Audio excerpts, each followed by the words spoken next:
Oh, dry up. Isn't it enough you're inside?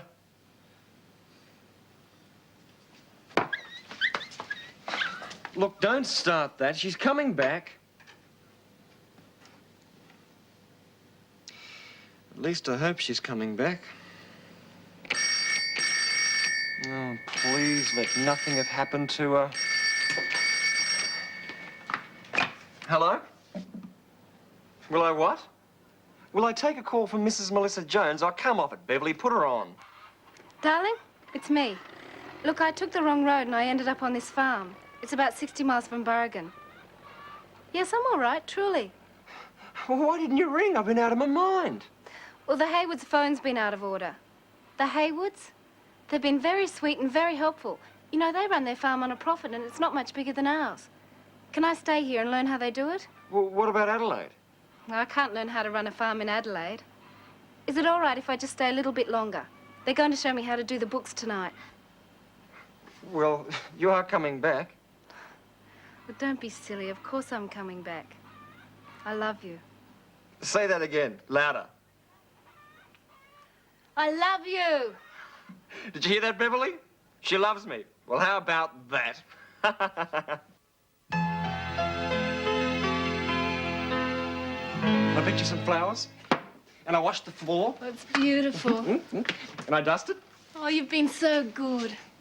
How was Doris? Was she civil? Oh, no. She deliberately threw a dinner at me. She hates me. Don't worry, mate. I love you.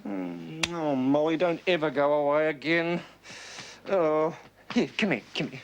Look, I've never realised just how hard you've had to work. Look, we just got to get some mod cons around here. I'll go into Burrigan.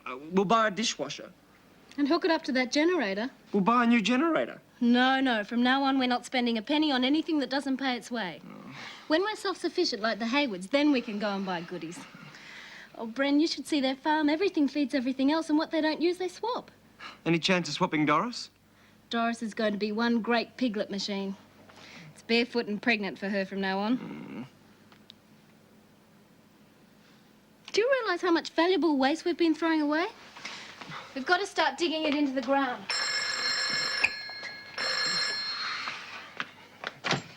Hello. It's Beverly. She'd like us to know how happy she is we're back together again. Oh, yeah. She says, be to her faults a little blind, but be to her virtues very kind. Thank you, Beverly. Yeah. Look, Beverly, could you get off the phone? I'd like to make love to my wife.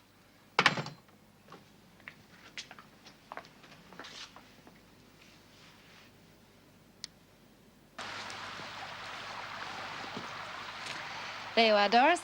Just the way you like it. Now, Doris, you're going to have to forgive Brendan. He had a lot more important things on his mind than your dinner. He was missing me. Yes, he was. And when you're in love, well, food doesn't seem that important. All right, we'll agree to disagree. But the main thing is that I'm back and I won't go away again. Glad to hear it. Brought you a little welcome home present. Oh, they're lovely. Thank you. Did you bring this lovely rain back with you? Yep. Brendan told me you had a touch of the miseries. Oh. I just thought it was going to be wonderful here. All rainbows and clover and people dropping in. You know, like those ads for wholemeal bread. I guess I just expected too much. Well, you'd find us a bit slow after the big city. No, we wanted a change of pace. That was part of the attraction. But we did expect people to meet us halfway. Well, they like Brendan, and so they should. But they think I'm a brick short of a load. My late wife, Alma, she found it hard to settle in. I never make friends here, she used to say. Apply for a transfer. I had to dig my toes in. We had a few words over that, I can tell you. Then one day I was offered a transfer and she didn't want to go. Why not? The valley had come to be home. Did she make friends? More than you could shake a stick at. When she died, she had the biggest turnout this place had seen in 40 years.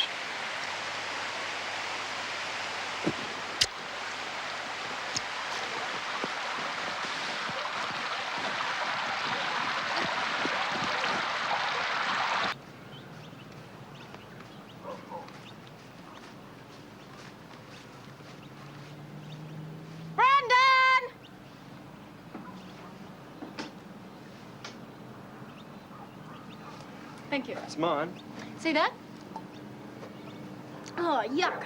It's got sugar in it. Must be yours. Over there, that fence. That fence is standing between us and self-sufficiency. That fence is standing between us and Chas Foster's property. And it is Chas Foster's selfish attitude to his own land which is standing between us and self-sufficiency, isn't it, Doris? Hey, Doris. It's me, your beer pusher. She hasn't seen the vest before. I mean, he owns right down to the creek. Why can't he lease me a lousy 25 acres? Oh, Chas has got a visitor. That's a mafia car. I doubt it. Chas Foster and his friends from the mob are driving on our property. That's because he got access from old Davidson. Yeah, and then he moved up to Surfers Paradise. That road is taking up most of our land. I need land. Lots of land, Brendan. Have you ever had measles?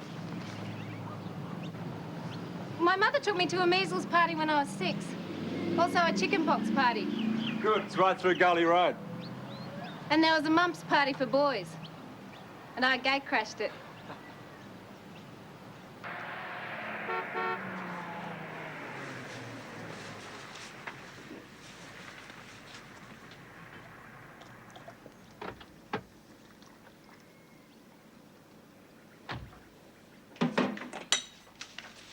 You padlocked the flaming gate. Oh, how nice to see you, Mr. Foster. Would you like some tea? Just give me the keys and I'll be on my way. Now, 1 lump or 2? 2 and no milk. Would you like to sit down, Mr. Foster?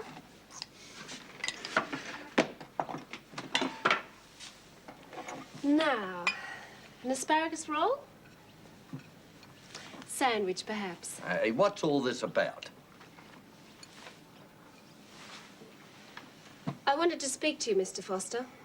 It's why I padlocked the gate. Not sure I ought to be here with your old man away. I have a proposition for you, Mr. Foster. Or let me put that another way. I want to lease that 25-acre paddock.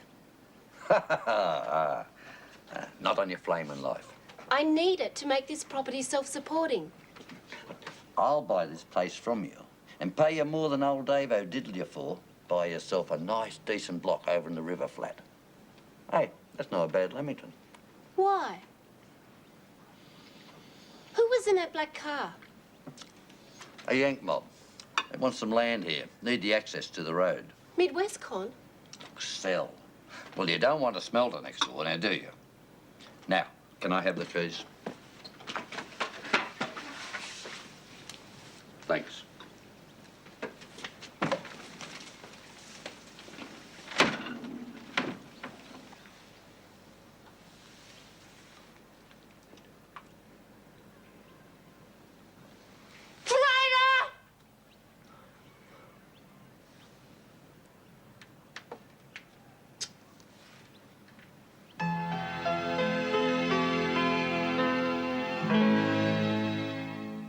By no means a foregone conclusion, Adrian. Then why do Midwestcon have an option on Chas Foster's property?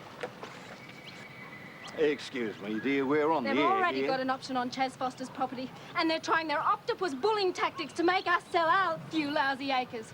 And we're not even self-sufficient. Hippies, we're a very friendly mob in Wandon Valley, and we let anyone live here. Excuse me, ma'am, are you saying that Midwestcon is already acquiring land in Wandon Valley? I am saying exactly that. Adrian, there is nothing to prevent a company with vast agricultural holdings acquiring property in this district. Now, I don't know the facts on this, but neither does this young lady.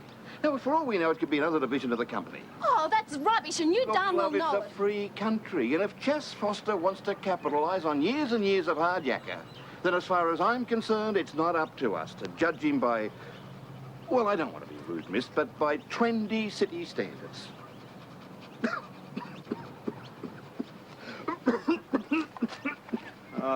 Cut. You all right, Cobber? Yes, mate, it's an old allergy. Could be that lady's perfume. What? Come on, Molly, look, you're in the way. Listen, Hey, put me down! Put me down, Bob! I want to lay charges against this man! Can't do that, Molly. He's the only one who can fix your generator. Oh, help, Frank! Do something! Who's a pretty girl, then? Hmm? Who's a pretty girl? Sorry I didn't bring you a beer, Doris. Are you two old friends, then?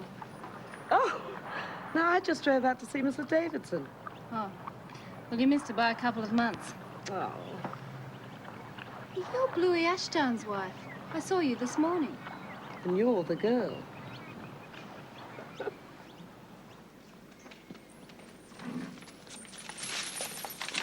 I must apologize for Bob Hatfield. He's my second cousin. I love him dearly. He fixes my generator. I love him dearly. I just want to save this valley. I didn't come here for heavy industry. Do you mean that? I mean it. I love this place just like it is. I can't support you openly. But you do support me. My own children had to leave the valley to get jobs. I can understand that argument. But you do support me. You're going about it quite the wrong way. Why? If you want to get a point across on television, you don't go at it the way you did this morning. Oh, You get your facts. Professor McDougall at the Inland University will help you with an environmental report. You dress like a sensible citizen. You get some civic leaders to front for you. hold on a sec. I've got to get all this down. Wow. I feel like I'm in a smoke-filled back room. Right. We've got 48 hours before the town meeting. Meg Ashdown gave me some good advice. She put me onto Professor McDougall at Inland Uni, and he's been fabulous. Okay. Now, he says that Mid-Westcon actually do take some notice of the town meeting. Well, they don't want the hassle of going in somewhere where people don't want them. Now, McDougall says the last time Mid-Westcon had to front a congressional subcommittee, they made a big deal about consulting the locals when they put a plant in somewhere. Bluey Ashdown will stack that meeting. Right.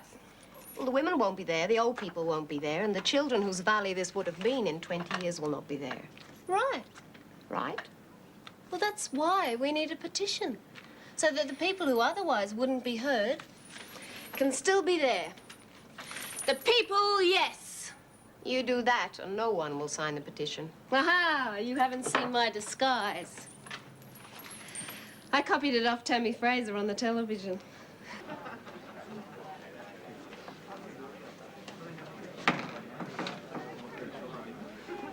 Look at that kid. We're knocking them dead in the aisles.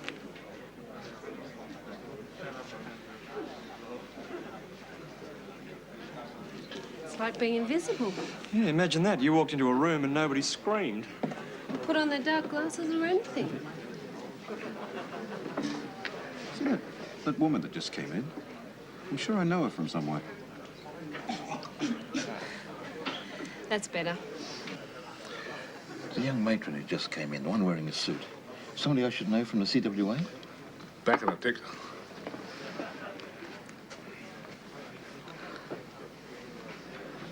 That's the young woman who interrupted your interview. They bought the Davisons' place. She's charming. You got the harmonica there, Perth? Hey, Brendan, mate, I don't mind, but you know, if you don't bring them to the club, mate. It's Molly. Yeah, particularly when they're respectable types. It's not fair on their husbands or them.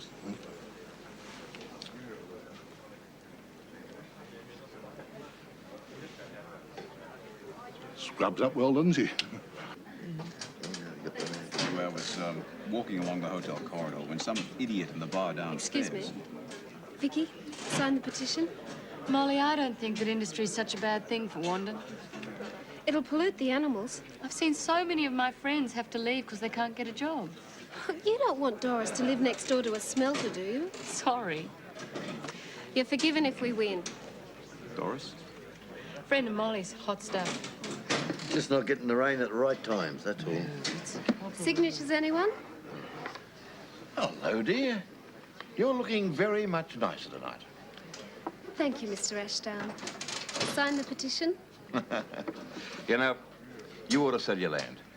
Move on the other side of town. I know somebody who might be prepared to sell you a bit of river flat.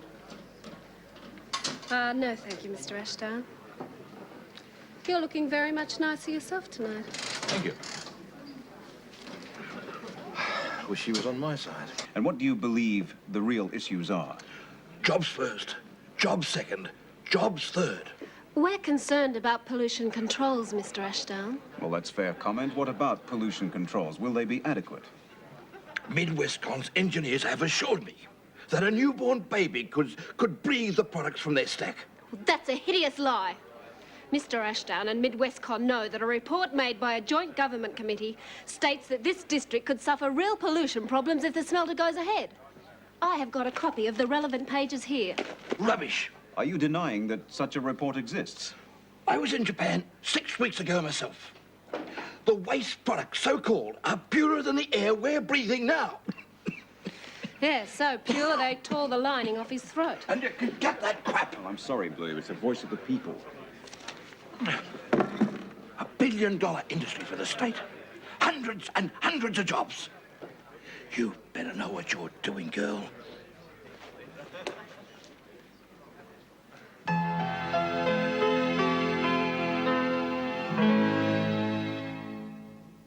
Black, no sugar. Why don't you sit here? Here's more comfortable, thanks. Fair enough. Look, I know I'm not offering you an afternoon talk show, but 3 solid minutes on camera, that's not bad, considering the cost of national airtime. Ah. Why are you offering it, Adrian? That's the point. You look good. You sound good. What about my opinions? Well, I'm not really interested in your opinions, as long as you and Bluey Ashdown are going at each other like a couple of tigers. Come on, sweetheart. You've got talent. What if I wanted an afternoon talk show? Well, then I'd, see what I could do for you. I bet you would. Hello, darling. Hello, what are you doing here? I was just going to tell him about Doris. Doris. Adrian's looking for good sorts to put on national TV. What do you think? Oh, Doris, oh, Lord, yeah, oh, yeah, she'd be a sensation. Why don't you let me on it? Who is Doris? A widow. My hubby got killed in an accident at the abattoir. Well, she's an older woman, but with the sorts of attitudes and opinions you'd really go for, Adrian. All right, when can you introduce me? Look, I'll fix it up as soon as I can. Oh, that's great. Look, I'll catch up with you both later. You can contact me at the motel, and I still want you on air, right? Bye, Adrian. Bye. No.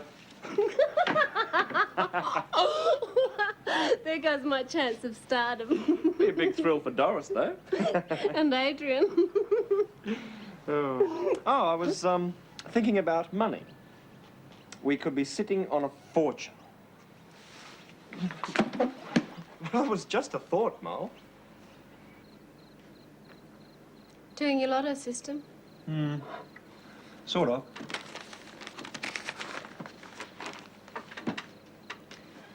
Brendan, you're not playing Cattle Kings again, are you? Molly, I'm not playing anything. This is serious. Hard though it is to believe, we could walk out of here right now with 4 or 5 times our investment. Oh, come on. Look, there's a rumour going around that Brucey Taylor is snapping up every piece of real estate he can get his hands on at any price. Well, he's a real estate agent. Can't you see it's happening already? And if we don't get our plans together, we're going to be left at the gate. We've got to decide now. There is no smelter going in here. Look, Brendan, we don't want it. Now you're saying we should benefit from it. Because everybody else is going to. Not us. Look, if we just tripled our investment, we could buy a place outright, no mortgage, ours. And that means I could seriously consider giving up my job and we could start farming together. Build something up, make a real go of it. Now, I'd give up a heck of a lot for that, wouldn't you? No. Are you really so certain of it?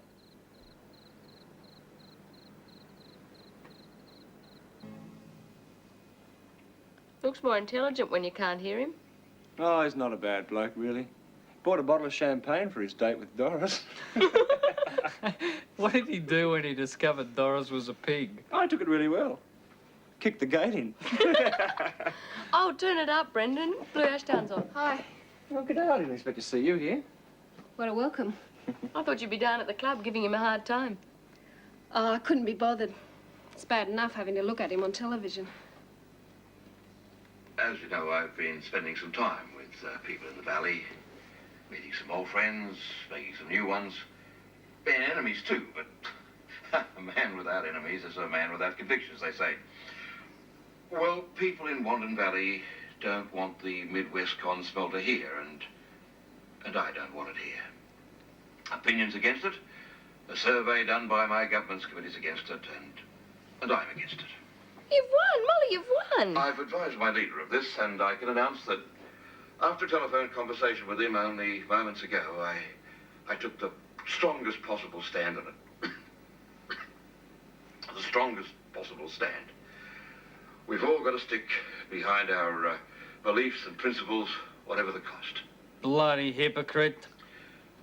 This is a beautiful valley. It must be preserved for those who care. I don't believe it. Somebody's pulled the rug from under him. You could see it in his face. They're pulled out. They're moving somewhere else. Must be preserved for those who care. Did you hear that, Mol? He's right. It is a beautiful place. Well, let's not ever forget that, eh?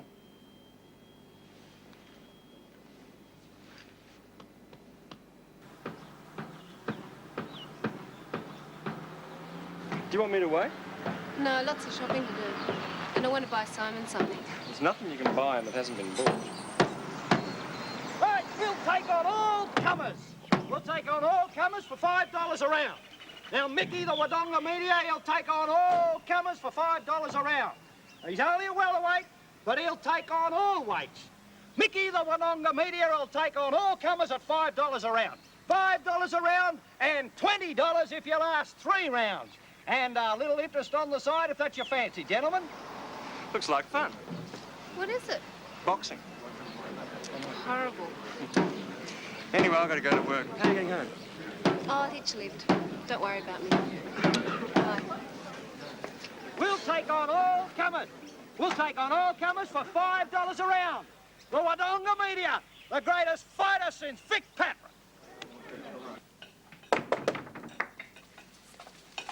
Oh, hello, Benny. What are you up to? Been fixing your septic tank. Bob Hatfield sent me. Ah, great stuff. It'll be wonderful to have a toilet that works properly at last. You know, the small pleasures that... Hey, don't just stand there. Come in. Oh, no, I won't. Muddy boots. Oh, don't worry about that. Sit down. Oh, this is for you. Found it near the gate. There's a note.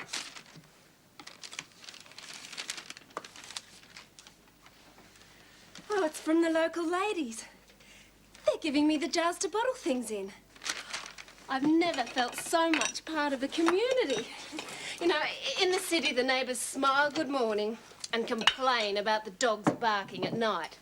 Here, it's a different story. Everyone is so helpful. After a while. You know, I want to get out of here. And I will. Just as soon as I get some dough. Where do you want to go? Dunno. Better and bigger places. The big time places. Big money. Where the big breaks are. Look, it doesn't matter where you are as long as you're together up here. Yeah. Boxing troupe in town. Travelling all over the country. That'd be good. Seeing every city, meeting new people, making money. That's what I'd like to do. Boxing troupe? How horrible. It's so violent and nasty. I'm going to take on that bloke. The champion. You're not. Yeah. Cocky little cow. Show off. I'm calling his bluff.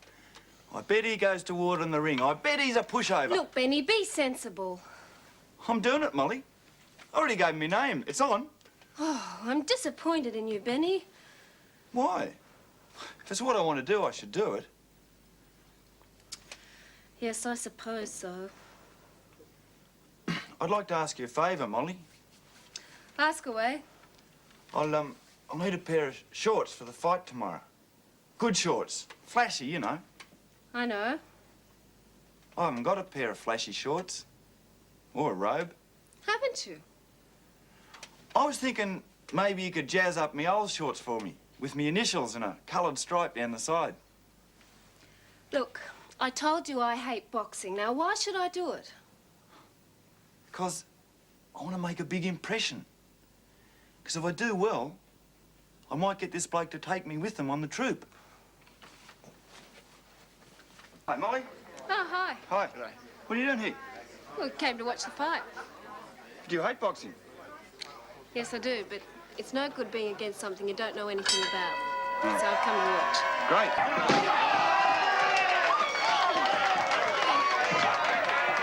He's going too fast, too soon. Drives him, I'd slow down. First round's the hardest. Hold back on the first and go for your life on the second. That's the trick. Go for him, Smudger. Hit him with a right. Hey, come on. Time's up. For the club. Time's up.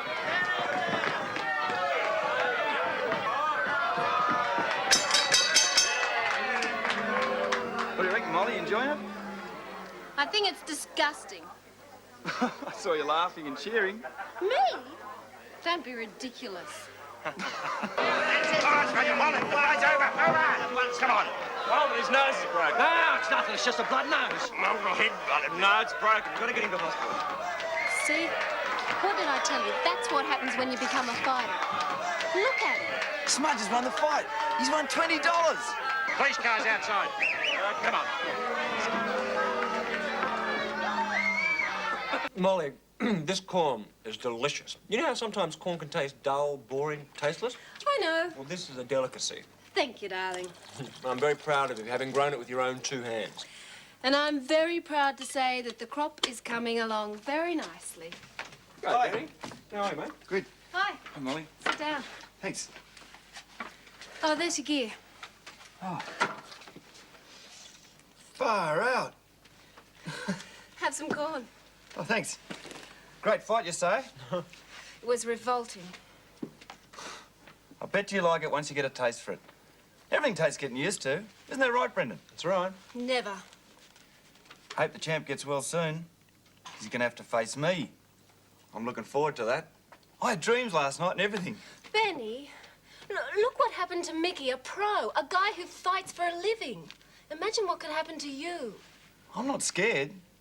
I don't worry about being hurt and things like that. Oh, look, it's not how much it hurts. They go on hitting you. On the head. Year after year, you start to slow down. You go silly. You end up a vegetable. Tell him, Brendan. No, it's true enough, Benny. Have you ever heard of the expression punch drunk? Did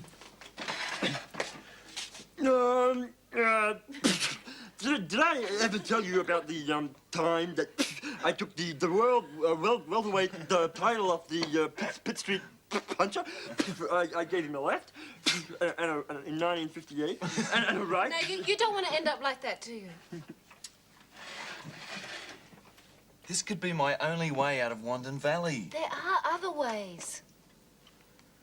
No, not for me. It's on. I've made up my mind. Okay, if you're determined to go ahead, you'd better have some proper training. Don't you think, Brendan?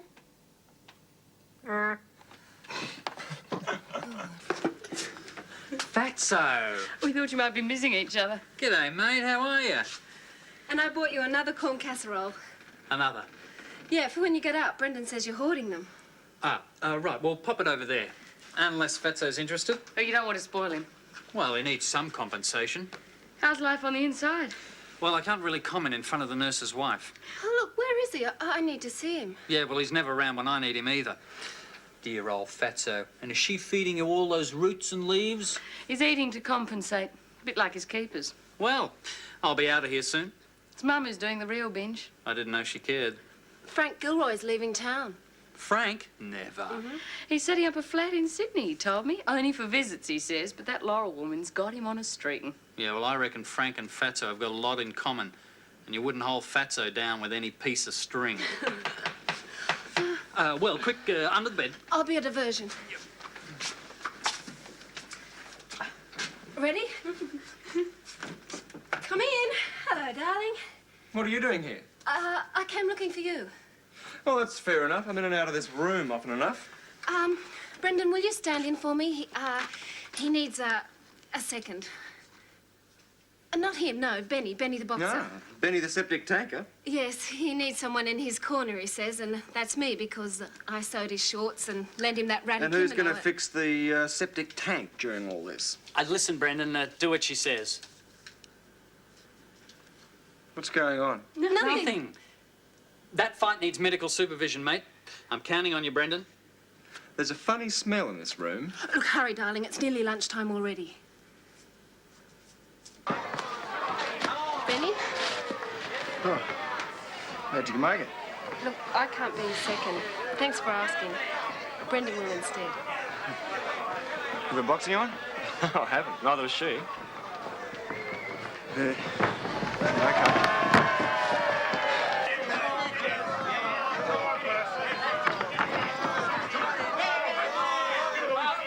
Hey, gotcha.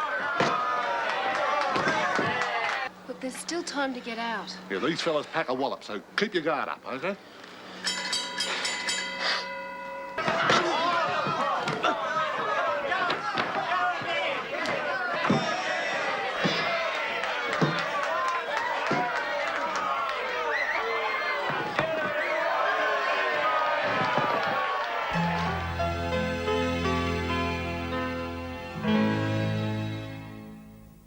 Didn't I tell you?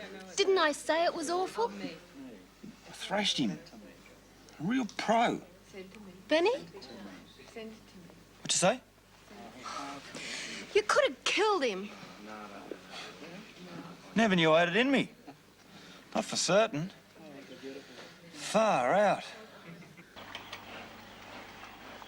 Doris, love is a clean pig pen. Don't you appreciate that? Not to a pig, it isn't. Morning papers here. Is it in? Wait for it. Ta-da! Wanted. Friendly, capable person to help run small farm. Live in plus small wage. Sounds irresistible. Sounds pretty ordinary to me, and they've buried it in the middle of the column. Well, it's not exactly headline material, is it? It's perfect. Straight to the point, honest, economical. We should have dressed it up a bit, made it sound more inviting. What can you say about 25 acres of mixed weeds and a drunken pig? What happened to her? She's been dissexed. Oh, I thought it was her wrist. Vicky, I'm talking about Shirley. Oh, yeah, she's broken a couple of bones in her wrist. You know who this is from, don't you? Who? Oily ethnic handwriting. Look what he sent me. Oh, God, I hate to think. An oily letter and a sample of his vaccine. Who's it from? Juillet. Peter Juillet. Listen to this. Dear Miss Dean, I'm delighted to be working in the district. I hear nothing but praise for your work here, and I look forward to meeting you. As I know of your interest in equine diseases, I have taken the great liberty of sending along a sample of vaccine manufactured under patent at our laboratories in Belgium. Woo, he sounds pretty big time. If he's big time, what's he doing here stealing my patients? Charming, though. Nothing but praise for your own work. That's pretty smooth.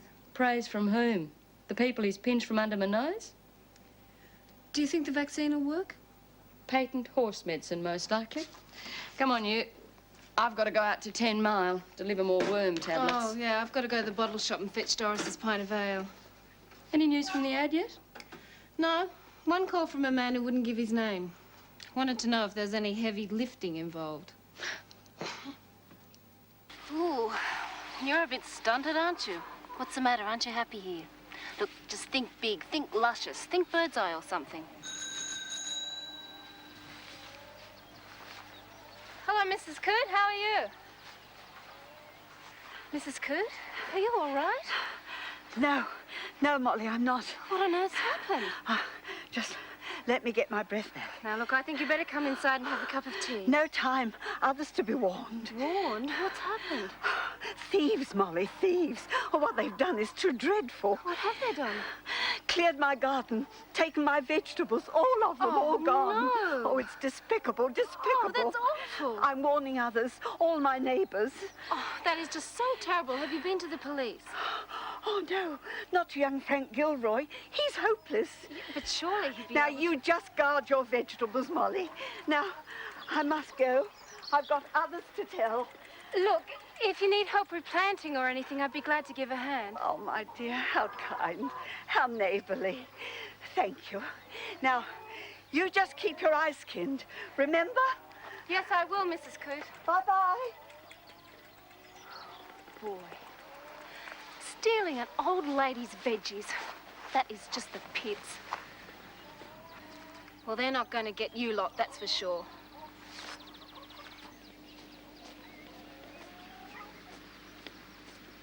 $29. Hello, Mrs. Coote. Have they been here? No, everything's fine. Oh, I'm so glad for you, my dear. Well, how about you? More have gone. Oh. I don't know what to do, Molly. Well, have you been keeping watch, Mrs. Coote? Oh, yes, but they're so quick. Oh, it's so terrible. Still, they haven't been here. That's something. Yeah, well, they're just taking from you because they know you can't defend yourself. I've heard about that sort of thing in the city, but I never thought I'd see it happen here. Look, I'm going to ring Frank Gilroy. Oh, he's no good. Well, he'll know what to do. Oh, very well if you think we ought, but... Look, they're thieves and they have to be caught. Well, Frank Gilroy won't catch them. We'll see. Come on. So, you saw them hanging around your vegetable patch, Mrs. Coote? No. Well, are you sure you don't want to come inside and discuss this over a pot of tea, Mrs. Coote? No, thanks all the same, Molly. These people hanging about, you couldn't get close enough to them, eh? You always were a stupid boy, Frank Gilroy. Now you're a stupid man. Look, Sergeant Gilroy's doing his best to help Mrs. Coote. Do you think these are just for decoration? All right, then. Heard them hanging about. How would you describe their voices? Soft, whispering voices. Men? Yes, men. Male, anyway. Yes, definitely. Are you sure you don't want to sit down, Mrs. Coote? Be more comfortable? I'm right. Did you hear them use names? Anything that we might be able to identify them by? Are you going to fiddle around making special notes? You should be down there with a spade, digging them out. Beg pardon? Dig, stupid boy, dig. Dig what? For them. I'm sorry. The gnomes. Horrible, whispering little things creeping and crawling around down there. Dig the nasty, vicious little things out before they do any more harm. That's your job, Sergeant. That's your job. I'll see what I can do, Mrs. Coote. Now, you keep back. Do you understand? Now, any arguments from you and I'll set the gnomes on you. Oh, Mrs. Coote, how are you? I've just been feeding Doris. The only trouble is she'd eat the bucket as well if I let her. Me too, probably. Mrs. Coote, you all right? I'm frightened, Molly. Look, you mustn't be afraid. Your friends will look after you. I think you better come and sit in the shade.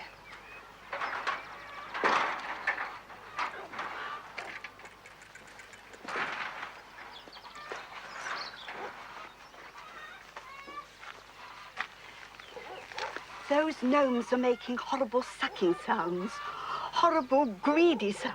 All my vegetables being just swallowed up. It's awful, awful. I think they're tunneling, Molly. Tunneling? Yes. Trying to get closer to my house without showing themselves. I'm sure you needn't be afraid. They won't ever hurt you. Do you know that? Yes, I'm absolutely sure of it. But how do you know? Have you ever seen them? Do you know what horrible little things they really are? Oh, I'm sure you don't know, really. Look, try not to worry. Oh, I can't help worrying.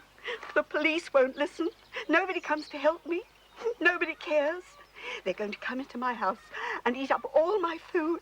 And I know that they... Mrs. Coote, please. But listen, dear. The pension people won't give me any extra to buy more. I know they won't. Mrs. Coote, listen. I don't know what to do, Molly. Don't cry. There's a friend of mine. He'll understand. I think he might be able to help. Well, it's pretty obvious what's wrong with your Mrs. Coote, and I've carefully explained it to her. You sound like a doctor. I'm being a doctor, Molly. Well, you're not treating me. Well, yes, I am in a way, and I wanted to explain it to you too, because you can help. You see, I want Mrs. Coote to try and face reality. She's very old, and these hallucinations of hers are purely physical. What did you tell her? I told her the truth. She won't believe that. Well, then it's up to her friends and her neighbours, as well as a doctor, to try and Look, help. it won't do any good, Simon. I told her that you were a gnome expert. The doctor's on his way. He's no good. You know, Molly, don't you? You know. Yes, I know. Doctor's here, Mrs. Coote. G'day. What seems to be the problem, Mrs. Coote? Simon, you know what the problem is.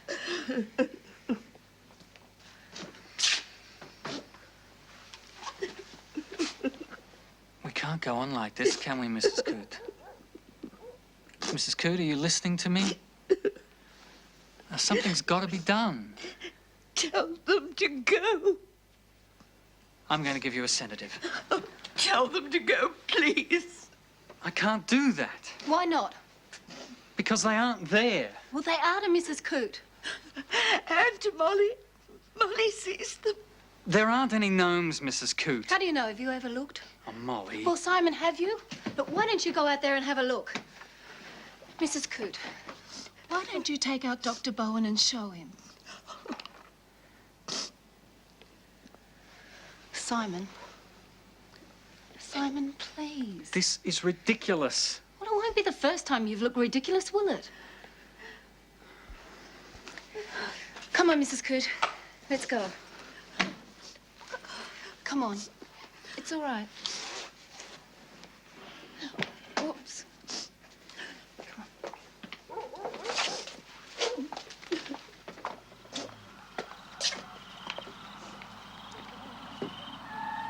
There's always 2 or 3 at the veggie patch.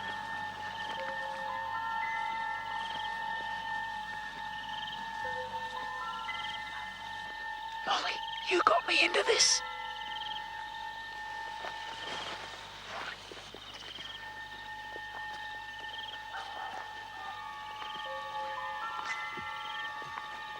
You can see what they've done to my veggies.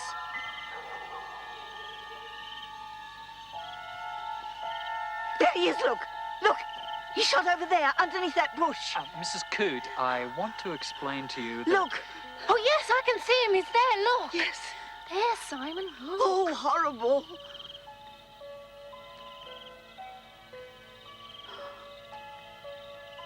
Give me the torch, please.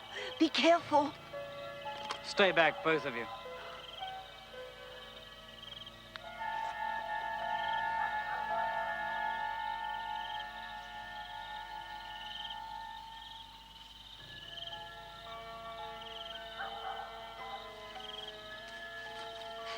Right, it's no good hiding. I can see you. And you as well. Now listen to me. You better get out of here and make it fast. Because I've got ways and means of making you if you don't. So, pack up and get out tonight. Now you got that? Now all of you. Now no buts or ifs. Out!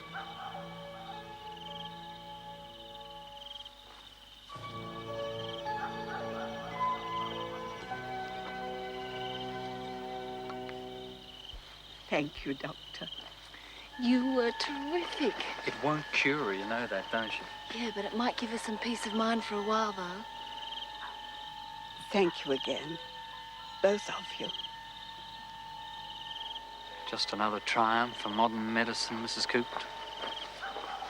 Loneliness is a crowded street, a bus filled with people who look out of their windows and don't see me. I'd like to try farm life, living in, as you put it. I feel from your ad that you'll understand me, perhaps share the closeness and companionship I seek. Lifelong companionship, perhaps. We don't need a lifelong companion. Oh, it's signed Andrew. Oh, Brendan, I feel sorry for him. Next. Brendan? Next.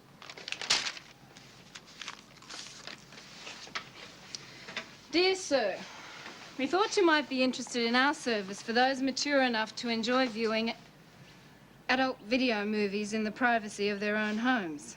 You're kidding. Have a look. This is an answer to our ad? You don't think people would think that we'd put in one of those ads, do you? One of what ads? You know, eager couple wishes to meet other eager couples. Wanted. Friendly, capable person to help run small farm. Oh, we shouldn't have said friendly. It's a strange world, Brendan. Capable sounds worse. Just person? Or the sex. Anything goes. I wonder who we will get. Brendan? Will you look at that? Oh, George, don't touch me. You mustn't touch me. I must. I have to. But you're ill. Who's that? I hope it's Bessie. I'll see. Come in. Yes, can I? So I have found you at last. You? No, not you. Oh, no, that's not fair. Now, come on. So, I have found you at last. But I was looking for Vicky. Yes, so was I. Oh, how could they do that to us? Well, she was on her way out when I arrived. Any patients turn up?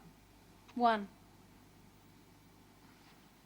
You've got a spot of frost white there, and 2 spots of autumn blush there and there.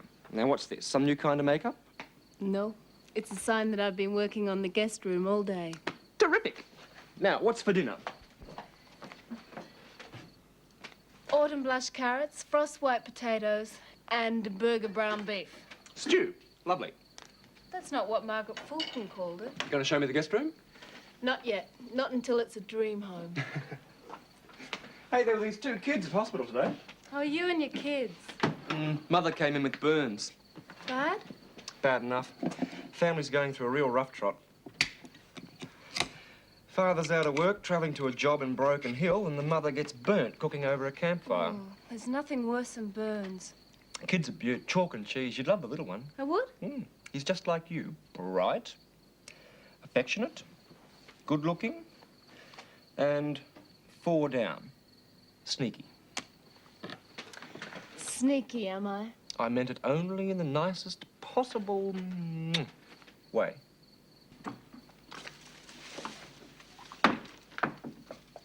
I'm home.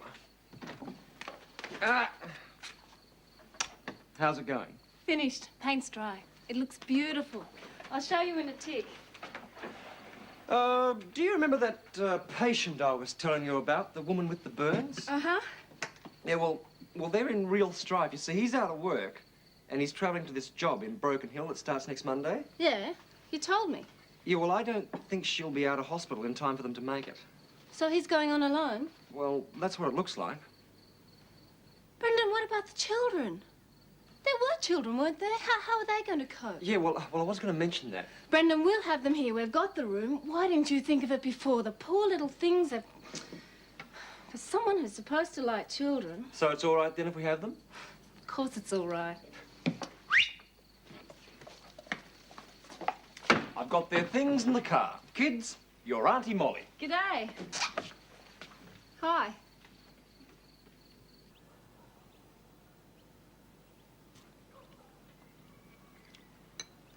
Is there something wrong, Tommy?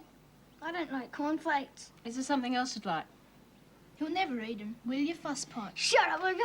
Oh, he kicked me. I never. You did. No, it's all right, Tommy. I moved my foot.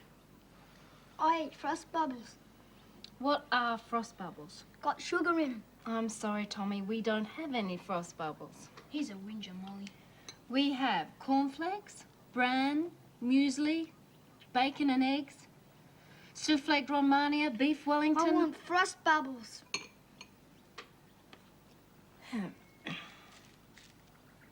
What'd you have for lunch, Tommy? Peanut butter sandwich. Would you like lunch? A bowl of sugar, perhaps? Oh, sorry, love. I've got to go. Condensed milk. Ah, a bowl of condensed milk for breakfast. What a good idea. You can keep the tin to save your teeth in when they drop out. Toast. Thanks for the help. All right, now, once you've given Fang his meat, there's the grain and pollard for Henry and the girls. Then we'll all go and feed No Name. Check? Right. You do Fang, while I do Doris. Fang.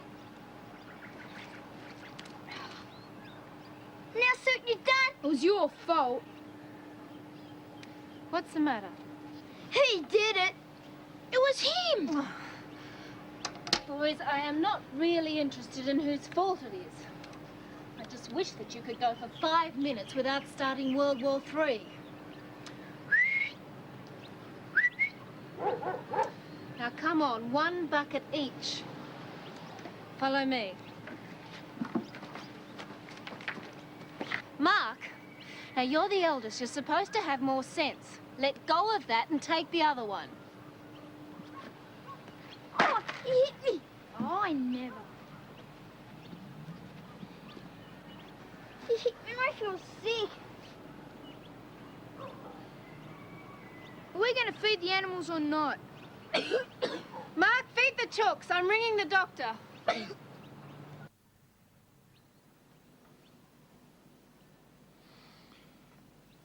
You seem okay to me, Tommy. Temperature's normal. Tongue's okay. But he was vomiting. Put your shirt on, Tommy. Who's just bunking it on? He saw me, I was sick. Just does it to get people looking after him. Poor little Tommy chucking up. Whoa, whoa, whoa! Oi. Now, Mark, you leave your brother alone. He's sick. Poor little Tommy. Shut up. Oh, look, be quiet, the both of you. Mark, come to the hospital, see your mother. She'll only rouse on me. Come on. I'll send him home with Brendan. I think some time apart might do them both a world of good. Can't be too long for me.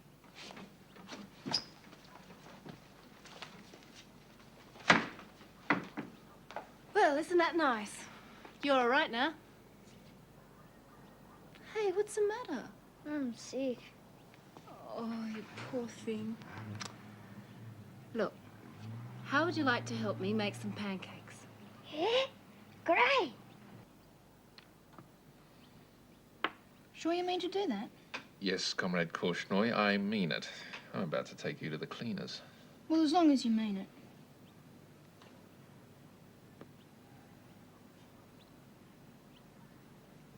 If you take my queen, you'll lose your bishop. It's worth it.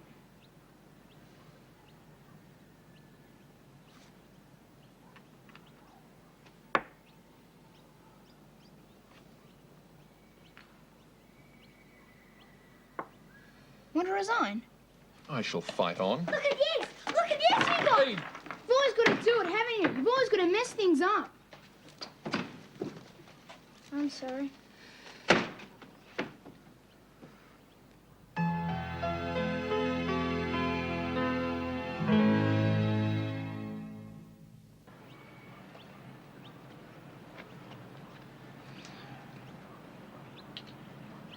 What are you doing? You can't get I'll skin you alive. Shut up and go away. Well, let me go with you and I won't tell. You're not coming. Now get. I'll tell Aunt Molly. Rack off, will you? I am going to stick to chickens, pigs, and cows, Brendan. But I will not have children. I will become a nun. I will have myself amputated at the waist, but I will not have rotten, raw shooters either. Doris! This is a sanctuary. This is a pig, chook, and calf sanctuary. He's dead. I shot him. He's dead. You right there, Simon? Let's go.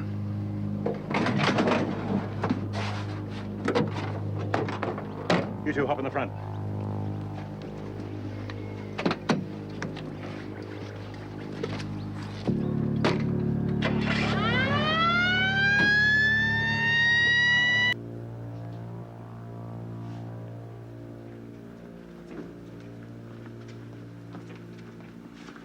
How is he?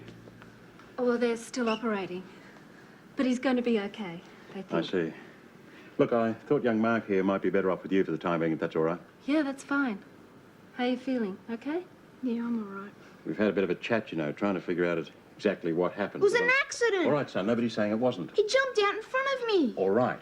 We'll sort it all out tomorrow when you've had time to settle down a bit. It's an accident. Look, we'll be able to go home soon as we've seen Dr. Elliot. I'll drop out later this afternoon and have a word, Molly. Fine. Look, do you think I should speak to his mother? She's been told, Molly. Nothing for you to worry about. Everything's going to be all right, son.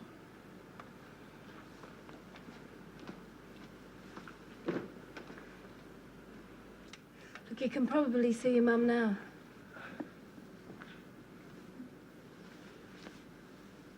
Your mother's very tired, Mark. Yeah, She needs to rest now, but you can probably visit her later, okay? sure. We can come back in the morning. Don't you want to see her? She doesn't want to see me. She really isn't very well, Mark. I always get the blame. I wonder if I might have a quick word with both of you in Matron's office. Might as well get a few details while you're here. We won't need you this time, Mark. You just stay there for a few minutes, eh?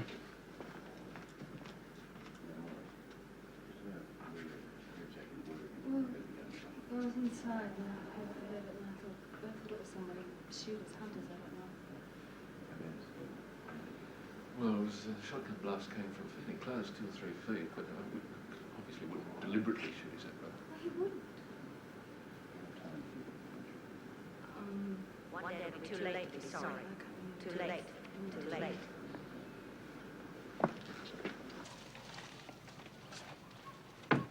Well, here we are, home again.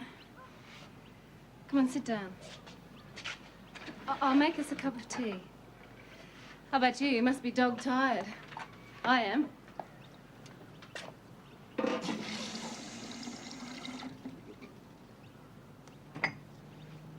Are you hungry? Not really. Well, I can make you a sandwich or something. No thanks. Well, anyway, Brendan will be home soon, then we can have dinner. And that'll make us all feel a lot better.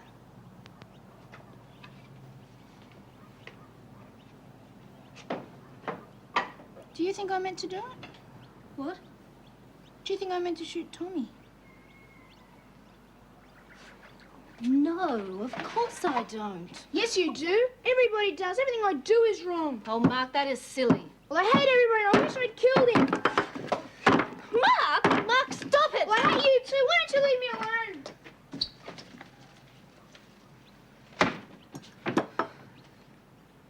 alone? Now, this is the tree. Yes. And where were you standing? I don't know.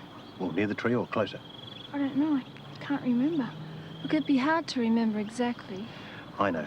But I've got to make out a report. You understand that, son, don't you? Yeah, I understand. Nobody's accusing you of anything. Then why are you asking me all these questions? Why do we have to come back here again? Because I've got to find out exactly what happened.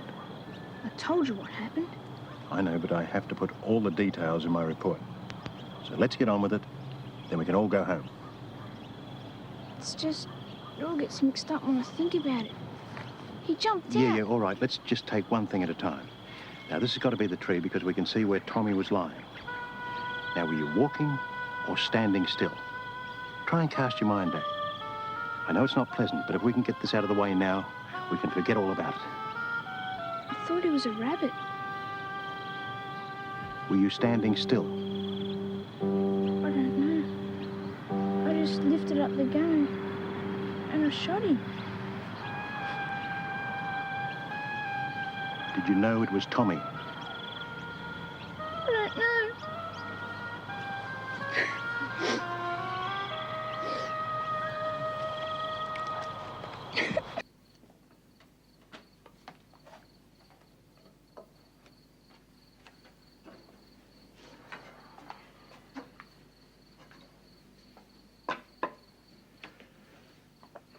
He's asleep. It's the best thing. Yeah, well, can I do anything? No. Yeah, you can tell me none of this happened. Here, why don't you let me do the cooking? No, I'll do it. It keeps my mind occupied. Yeah, well, I'll set the table.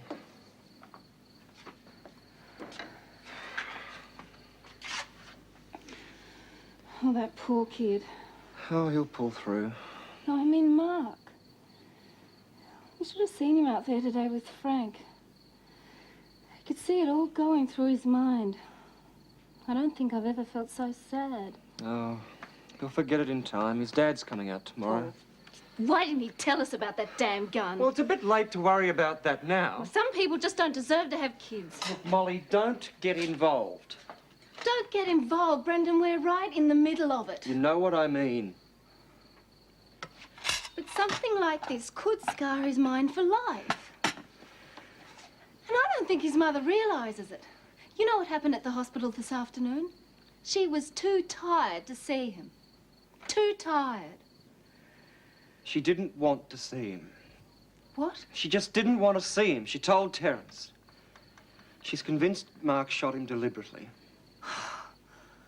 Oh, that's great.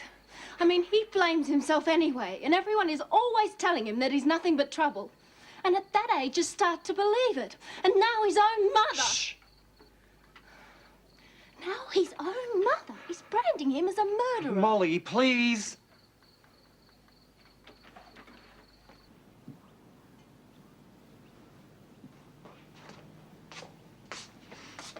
Tea's cold. Well, I told you not to pour it. I didn't get to sleep till 2 o'clock this morning. I know. Is Mark awake? I haven't had a look. You think I should take him into the hospital today?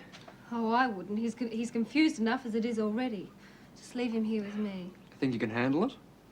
Handle what? Well, you don't know what might be going through his Oh, mind. look, don't you start Oh, on him. all right, all right. I'm sorry I mentioned it. I'll get him up. Well, be nice to him. Of course I will.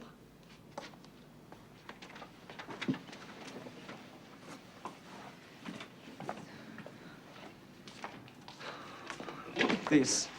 He's gone.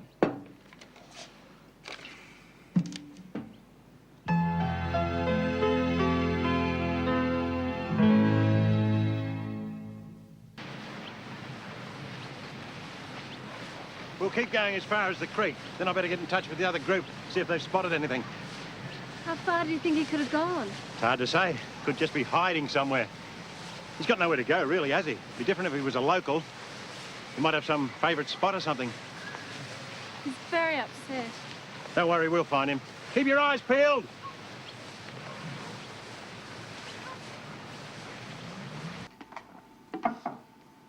Yes? I thought you might need a bit of cheering up. Thank you. I'm Molly Jones, Brendan. Oh, Mr. Jones's wife. Oh, thank you. You've been so kind, taking the kids in the way you did. Well, I'm so sorry everything turned out, well, the way it has. I feel responsible in a way. Oh, you're not. You mustn't think that you are. Well, they were staying in my home. How is he? Have you... Well, there's been no word. But Sergeant Gilroy and Dr. Elliot were searching the area near where you camped. No, I was talking about Tommy. But you must be worried about Mark. He's so upset that he wants to... Kill himself. Not Mark. He's just out to get attention. Always trying to get attention. Tommy's the sick one. He always was, before all this. Mark was always acting up. Don't you care about Mark? He's my son. It's always been difficult. I've tried. He makes it so hard. I suppose I've stopped trying now. But he needs you. He's got his father. He always takes his side. Maybe he wouldn't be so difficult if he felt that you cared for him. Have you got any children, Mrs. Jones? No. But I was a child once, Mrs. Brewer. And it was very important to me that both my parents cared for me. And that they showed they cared for me. I remember being 12 and how difficult it was. Well, it seemed to be for me then. Maybe you don't remember. But maybe you should try to remember.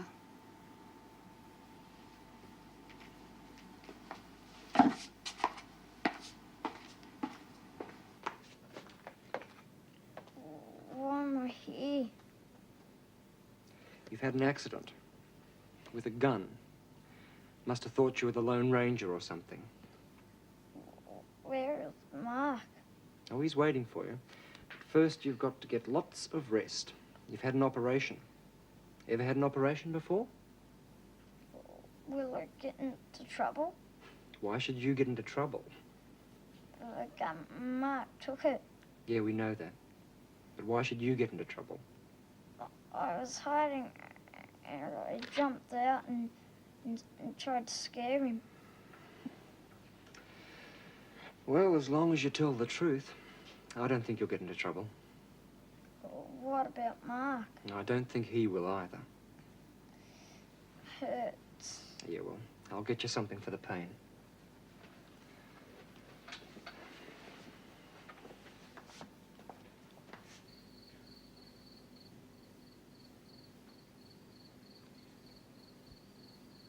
Checkmate.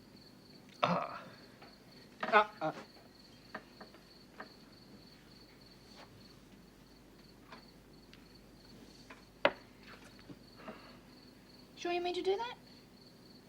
I've done it. Check.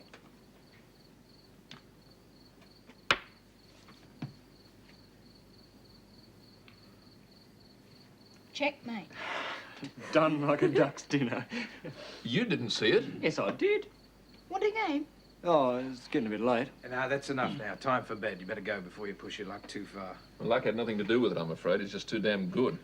I think he's fantastic. I think you're too worried about losing your queen. Should have moved around a bit. I'll remember that next time. Come on, bed. Good night, everybody. Good night. Good night. The blue towel's yours. Okay. Thanks so much for looking after him. Oh, don't mention it. Oh, you're still welcome to camp here yourself. We've got another mattress. Oh, no thanks, all the same. I want to get down to the hospital early, fix things up, so it'd be better if I stay in town. Doctor, what time will the ambulance be picking up Tommy? Or 10:30, thereabouts. Okay, so if I come round here about 9, pick up Mark, that okay? Fine. Will you be going back down to Sydney too? Yes, we'll go straight back as soon as we put Tommy on the plane. What happened about your job in Broken Hill? Down the drain, I guess. That's terrible. What are you going to do? I don't know. Start again. Maybe it won't be so hard this time. Well, good luck. Thanks, mate. And thank you for looking after the boys. And I'm really sorry about... Oh, look, don't you worry about that. It could have turned out a lot worse. Thank you. And thanks, Doc. Yeah. See you later.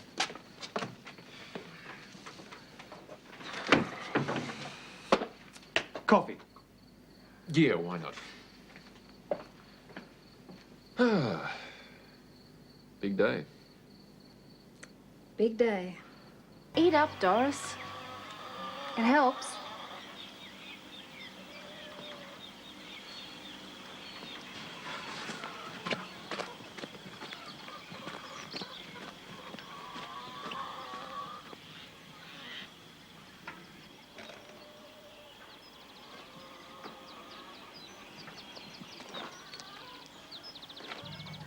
G'day. Oh, hi, Jerry. Long time no see, eh? Yep. Did you, get her fixed up, yeah? Oh, no, she's still pining. How's Landrose Huntington III? How was he, you mean? I'll tell you. Delicious. Oh. Look, I hope it wasn't because... I mean, it might not have been his fault. Doris is very temperamental. Nah. Tried him on half a dozen sows. Same result. The old man reckons he went queer. Oh. Poor Huntington. Still, he cured nicely. Got a few chops left over. I'll, have to bring you some over, eh? Oh. No, thanks, Jerry. Well, I still owe you then. Do you? Yeah. Well, you made me mum a dress for free. And Landris wasn't much good to you, was he? Well, look, consider the debt cancelled, Jerry. Nah, I can't go back on a debt. Besides, I got just the fella for you. Oh? You still want piglets, don't you? Oh, piglets, yeah. Yeah, well, I got Viscount Grand de Blanque the Seventh out there in the truck. And he is a real goer. Oh, look, I don't know, Jerry. Ah, you'll do it for nix. But that's not fair. You and your dad make your living out of pigs. Mum gets a free frock, and Doris gets a free... Oh, yeah, right. Thanks, Jerry. Yeah. Well, I'll go get him then, eh? Do you hear that, Doris? Hey, you'd, better hop out of the road. He's raring to go.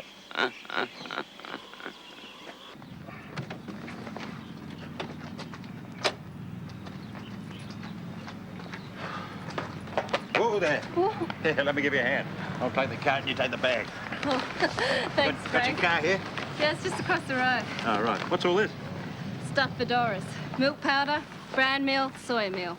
Fattening her up for Christmas. No. She's pregnant, or at least she will be. Maybe even now as we speak. Getting a pig farm started then, eh? Yep. Remember we tried before and it didn't work out? Well, Doris has been frustrated ever since. So Jerry Percival brought around another one for her. Viscount Grand Blanc the Seventh, and there's no stopping him or her. I can't get the smile off the face. Can't stay together or overnight all the time, but Jerry said it should only take a day or two. Molly, you told Brendan about this business of the pigs, did you? Yeah, and he's pleased. He can't wait to see me get started in pig farming. And you told Brendan about it this morning about Doris liking the other pig. Yeah, I couldn't wait. I rang him at the hospital. You see, the problem before with Landrace Huntington was that he just didn't have a clue anymore. Well, he used to be good. But then they used him for AI servicing, artificial insemination. So he yeah. just couldn't relate to a real-life female. Yeah, well, anyway, you're right he now. just got out of the way of it, you see. But I suppose you can understand it because there's look, no you're problem. okay. Okay, well, I'll see you later, Molly. Bye-bye. They're terribly clever pigs. If you feed them up, they have more babies. So the more food, the more babies, huh? Yeah, that's right. Well, don't worry, mate. Your secret's safe with us. I reckon I'll turn in now. Thanks for the tucker. Good night. Night. Turn in? Where? On the back of his truck. He's got a mattress. He wants to sleep here the night. Why? Well, you know how they can't leave pigs together overnight. But I persuaded Jerry to let them stay close. Oh, now that they've found one another. The Viscount's just tethered outside Doris's pen. So near and yet so far. You're sending me out. Who, me? Well, I don't know about Jerry, but I could sleep on a barbed wire fence tonight. Mwah. Good night, my little Cupid of the piggy world. Brendan, it's only 7:30.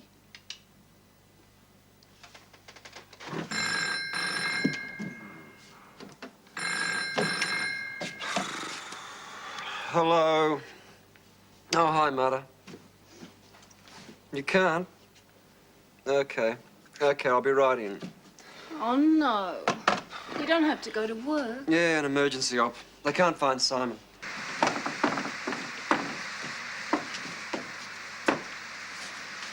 Come in. Yes. I had a dream that I was drowning. Woke up and found that I almost was. Rain hasn't stopped old Doris, though. Oh, what's she doing? I reckon she'd be lighting up a Viscount.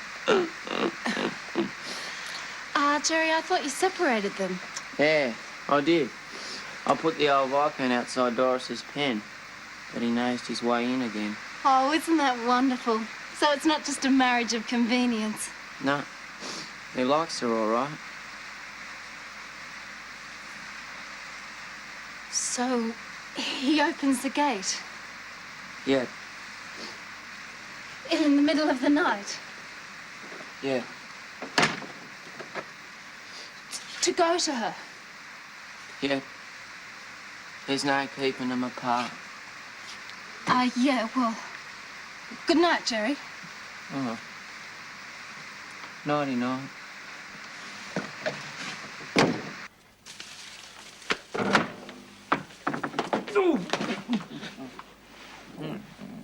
Molly? Yuck.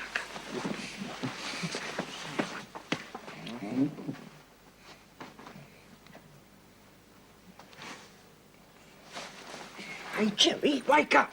Wake up. Molly's not here. Where is she? Where's my wife?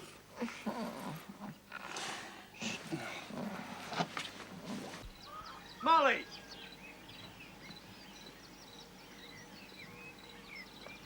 Molly?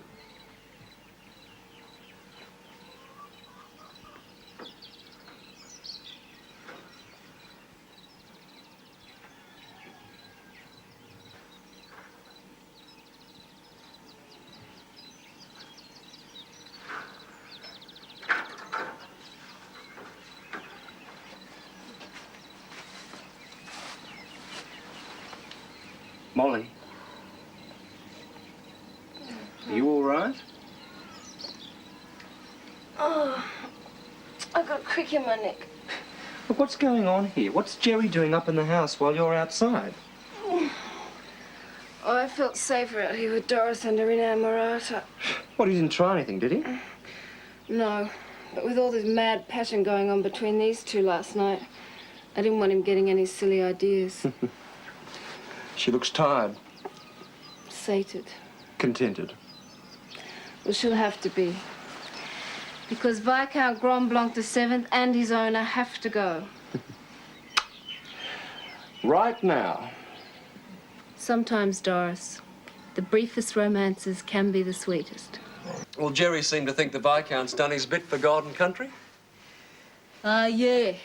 If, Doris, isn't in the club, then I'm a monkey's uncle. I can see a certain family resemblance.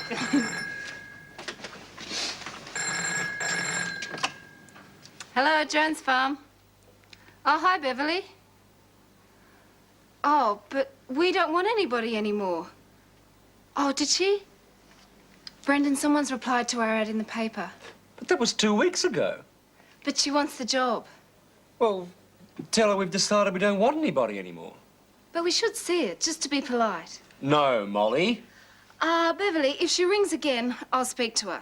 And then tell her we don't want anybody. Yeah. For us? Oh, can't you stay for Doris's feed? Nope. Bye. Oh. And I didn't even have to knock. That's an omen. A very good omen. Oh, yes. I feel the vibrations. They're so strong and friendly. Hello, I'm Sky. Oh, yes, I'm Molly. And this is my husband, Brendan. Beautiful. You're both so beautiful. I should have been here yesterday. I saw your ad and I knew instantly it was me your thoughts were beaming out to. Me and me alone.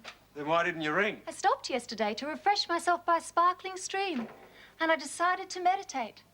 Then day turned to night, and I entered a state of rapture. I didn't emerge till dawn. Oh, well, have you had any experience? Experience? Experience is the fabric of my existence, and all of it to be shared. I can't wait to show you how to grow vegetables organically, like we did on the farm near Gosford, and to make non-alcoholic wines.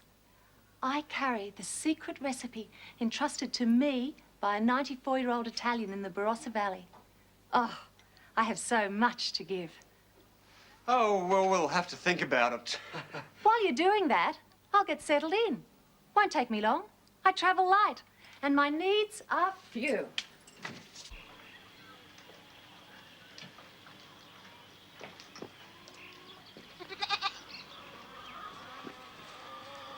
Oh, my babies.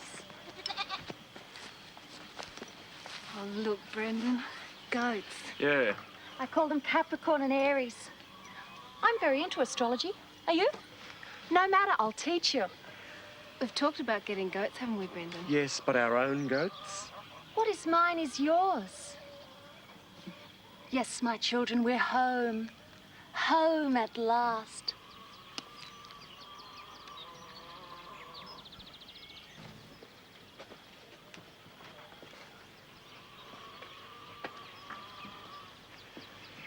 What's going on? I thought you were in a hurry to get to the hospital. No, I'm not going anywhere until I find out what's happening with Circe out there. Circe? She changed people into pigs, didn't she? That's right. She can't stay.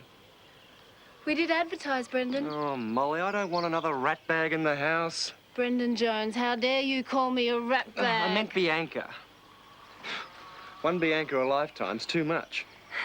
She's not like Bianca, she's nice. And she has worked on farms and communes, so she knows all about nature and animals and sharing. We could take her in on a trial basis. Look, Molly, I've got to go. Tell me, will she be here when I get home? I think so, yes. Molly. Look, if it doesn't work out by tomorrow, she'll go. I'll tell her, okay? Look, I can handle it. You hospital, me farm.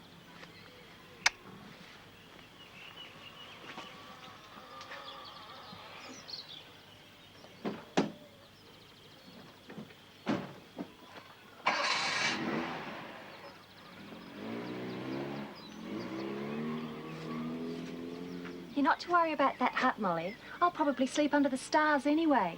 I'm not called Sky for nothing. It's a lovely name. I could rebuild that hut for you with mud bricks. I stayed with this marvellous group of nuns once. They were building their own mud brick nunnery. What a fascinating life you've had.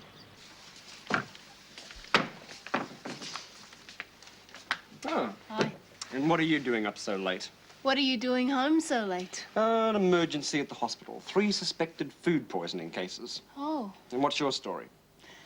I've been sitting up talking to Sky. Oh, Brendan, she's so fascinating. Yes, I've just seen her leaping about the paddock, stark naked. Fascinating isn't the word. Oh, well, she suddenly felt the need to commune with the moon and the stars. Yeah, well, I suddenly feel the need to commune with you. She's made herself at home. Yes. Now you eat up. We've been keeping it warm. Sky found the recipe in Kathmandu. Well, she can take it back to Kathmandu. I don't want to make it 4 cases of food poisoning. What's that? Sky. She's playing to the goats. They really like it. Yeah, but what if we don't like it? Well, I do. She's got you hooked already. I can see that. Look, Brendan, she is an inspiration. Oh, I can appreciate her talent. She can whip up a pan full of gunk. She can serenade goats in the dead of night and do a fandango in the nutty. What more do we want? Brendan, you are being so silly. I'm being silly? Yes, you are. Hello, Brendan. I saw you drive up. Come, let's go outside and wait for the dawn together. There's nothing more orgasmic than the rise of the morning sun. Brendan is going to bed. Isn't Sky clever, Brendan? Spinning the goat's hair to make us all winter sweaters. There's an awful smell in here. It's this goat's hair. It's no worse than body odour, Brendan. And there's nothing more natural than body odour. Yeah, well, I can do without it when I'm eating. You can be so sensitive at times. Now, there. Now, you were saying that the actors actually got food poisoning from the Advocaat they'd been drinking? That proves what I've always believed. Alcohol is poison. It wasn't the alcohol. Advocaat is made from eggs. And whoever made that batch obviously used duck eggs. Well, what's wrong with duck eggs? They're extremely high in bacteria. They absorb impurities through the shell, especially if lying in stagnant water. Oh, well, I never knew that before. Poor little duck eggs. They weren't meant to be mixed with alcohol. Molly, can I have another glass of red wine? In fact, I might even drink the entire flagon. It goes so well with this steak. What time is it? Oh, it's only early yet, darling. I can tell it's only early. The flaming rooster hasn't crowed yet, but what time is it? 6-ish. 29 minutes past the hour. I'm gonna have to go straight to work. Did you enjoy the breakfast? You didn't say anything back at the dam. I was suffering from lockjaw. Oh, don't be so nasty. Yeah, well, whoever enjoyed wholemeal damper? I feel like an overstuffed goose. Look, it's traditional. Yeah, so's the last cigarette, but that doesn't mean to say I enjoy either. You know what I mean. Tell me, what's traditional about peppermint tea? Look, Sky thought it would be nice. Sky thought it would be wonderful to watch the sun come up over the dam, too. It was very romantic. Where is she, anyway? That fire must be well and truly out by now. Oh, she's returning her bodily waste to the soil.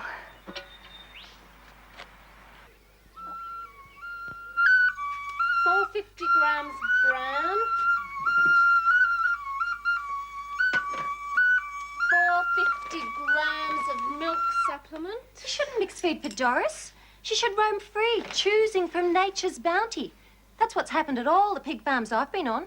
Look, she is pregnant. At least I think she is. Doris is not roaming anywhere. Where did I put that measuring jug? Will this do? Oh, hell no. No, that's Brendan's pride and joy. Been in his family for years. I think it came out with the first fleet. An expensive bauble? I don't know about that, but don't you let Brendan catch you mucking about with it. There is too much wealth displayed in a world that is poor. Brendan should not worry so about accumulating things. It ruins his aura. He should worry about peace and brotherhood. Have you collected the eggs yet, Sky? I went out there, but they looked so much at one with nature. I didn't want to disturb them. It seemed so insensitive. Their souls will survive, Sky. Go get the eggs. It's so crass. Like these plastic strips. Synthetic.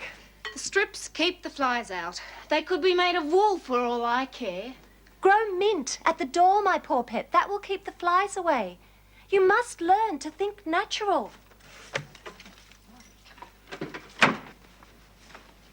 Ah, dinner. You wonderful creature. Mwah! I could eat a horse. Sky cooked dinner, darling. I couldn't care if Doris cooked it. I'm starved. Brown rice and lentils. Isn't that wonderful, darling? Brown rice and lentils. And? Nothing. Simply the nutritional goodness of unpolished rice and pulses with Lebanese bread. It is time to purge the body of the poisons, to purify the bodily fluids. Not even a chop. I'm sorry, darling. I need a drink. Sky is getting them. It's my own special mix of comfrey leaves, lecithin, wheat germ, molasses, silver beet soy flour, and raw egg. You'll find it a wonderful stimulant. Oh, I'm too tired to be stimulated. I'm gonna go to bed. The stars are propitious. Huh? To share our karmas, to merge with the universe. What do you mean, Sky? We should share ourselves with ourselves. We should all go to bed together.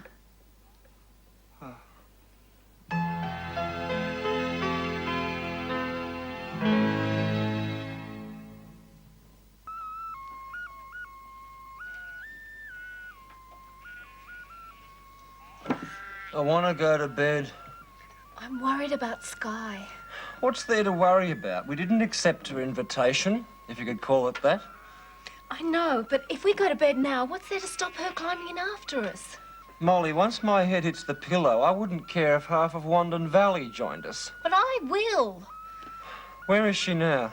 She's outside playing to the goats. Somehow that seems rather apt. I just want to go to sleep. Brendan, come on, come on. Now, we've just got to wait her out, that's all. She'll need to sleep soon. She can't go on playing to the goats all night. You want to bet? If Sky likes nature so much, she can spend the night out there, communing with it.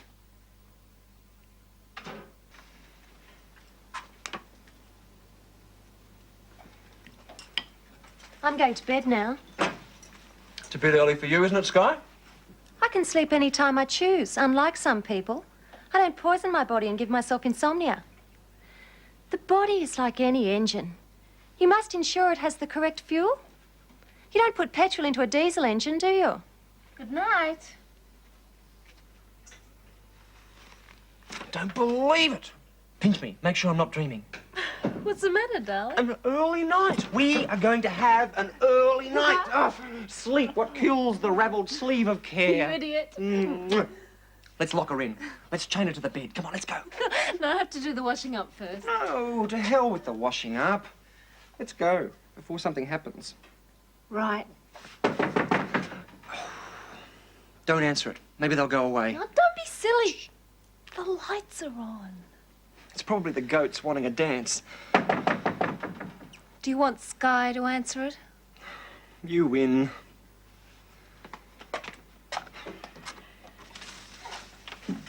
Oh, hello, Simon. Hello, Molly. Brendan, I hope I'm not intruding. I'm in need of a friendly shoulder. Come on in, mate. I mean, it isn't as though Vicky doesn't know what's what. So you said. I mean, Peter's a very nice person, I'm sure. But he's married. Yeah, that's precisely it. He's married with a wife and kids in France. Vicky shouldn't be involved. But heart rules head for some people, Simon. Molly, you're a woman. What do you think? I mean, as a friend of Vicky's. I mean, I'm a friend, we're all the friends. But she won't listen to me. Do you want me to have a word with her? No, she wouldn't listen. Well, I'd best go home and let you good people get some sleep. Oh, no. Don't you worry about us, Simon. Well, we'll just finish this bottle and then I will have to go. That's all right, mate. There's no rush. You take your time. I'm really worried about Vicky, you know, Brendan. Not that we've noticed, mate. What's happening? We're all just going to bed. That's what's happening? Don't know why you bother after poisoning yourselves with alcohol. But I suppose you can't expect anything better from a doctor. If you didn't poison yourselves, you wouldn't need organised medicine and its drugs. We believe in prevention rather than cure, young lady. Drugs are only a treatment. Pill pushers, all of you. You scorn nature's cures and ridicule those who choose to sustain the body the natural way. That is not so. Yeah, Simon cares, Sky. He does not ridicule you or your harebrained ideas. Harebrained? Natural medicine has a long and honoured tradition, Molly. Drugs are the mainstay for fools who compound the poisoning of their bodies. Look. What? There. A newspaper, an old shoe, and a piece of rag. A nest. No kidding. She's nesting. That means she's pregnant. You think so? I know so.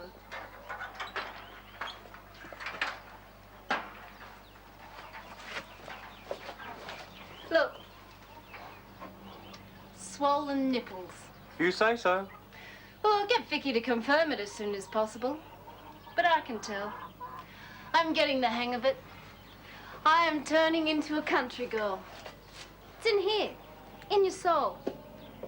Suddenly, you can feel things. You are in tune. You look up at a clear sky, and you know it's going to rain within the next hour. And it does. You look at an old jogging shoe, and you know the pig is pregnant. Amazing. Laugh if you like. Who's laughing? It's the same thing with human beings. You understand other people's problems much better. You become more patient, more tolerant. I really feel for Simon. Why? He's having a hard time. We're going to have to find him a girl to take his mind off Vicky. We're going to have to find him a girl at all costs. Let's get our priorities right. Simon can keep. Sky is our big problem. Now, what are we going to do about Sky? Did you think about that? Sky? Well, yes, I have been thinking about her. She's got to go, Molly. This is an emergency.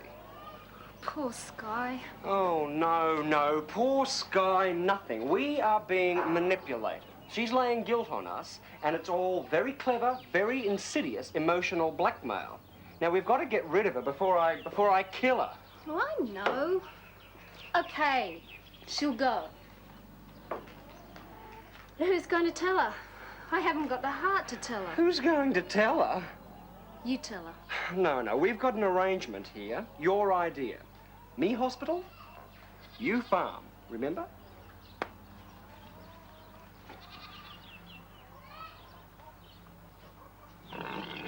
It's ruined. Completely ruined. Mother's beautiful silk. Tie-dyed. How could she? Ugh. What are we going to do? I almost told her twice. But you know what happens? It's uncanny. She does something really horrible, and I get angry, and I hate her, and I'm about to tell her to go. And then she does something nice and makes me feel horrible. You're a sucker. That's all. You fall for it. I know.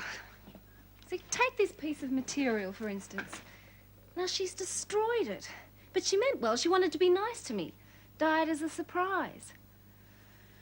How can I hate her? So you feel guilty for hating her. And this'll go on and on and on until in the end you'll slash your wrists. But before we get to that stage, I'll jump in and do something really spectacular, like cut a throat. And then I'll go to jail, and Doris will be an orphan, and you'll... I don't want to think about it. You've got to tell her, Molly. Not next week, not tomorrow, now. This is an emergency. Yes. You're right. I hate her. There's nothing good about her. I don't feel sorry for her. That's good. Say it again. I hate her. I don't feel guilty. I hate her. It's fun hating her. It's great. I'm having a great time. Hate, hate, hate. I love it. Your days are numbered, Sky. This is the end, baby. So it's goodbye, good luck, and good riddance. Sky, I want to talk to you. I'm sorry about the tie-dyed silk, Molly. I'm really upset about it. Yeah, right. Well, what I wanted to talk to you about was... It was a beautiful, expensive material and I ruined it. But I've tried to make up for it. Yeah, right. Now listen to me. There. I'm sorry it's not pure silk as the other was, but it's the best I could do under the circumstances. Oh, it's beautiful. I'm so glad you like it because I had to sell a few things. My handmade belt to buy it. Oh, Sky, you didn't. Never mind. The important thing is that you like it.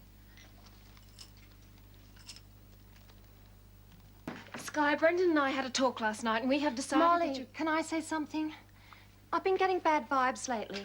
Nothing I can explain rationally. It's just there. A kind of aura. Something that tells me to move on. What? The I Ching says change. It's the end of a cycle and the start of a new one. I'm sorry, Sky. Don't be sorry. It's got nothing to do with you or me. It's the cycle. I have to go. That's all there is to it. Oh. Well, Sky, only if you have to. Yes, I'll go tonight. Well, only if you have to. A truck's going to pick me up tonight. Me and the goats. Tonight? Yeah. We're moving to this commune. Beautiful forest. Free, with real people. I'm going to find true peace. That sounds good. And I'll be able to make a real contribution. We can make lovely salad bowls and wooden pegs, and we won't have to use nasty plastic. We'll eat organically grown vegetables and fruit.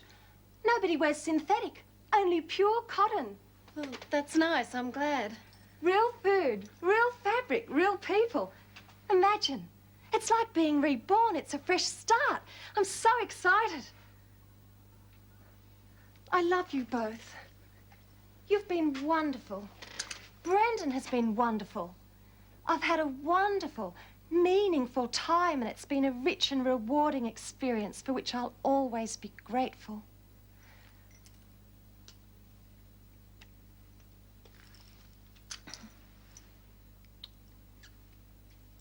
Thank you.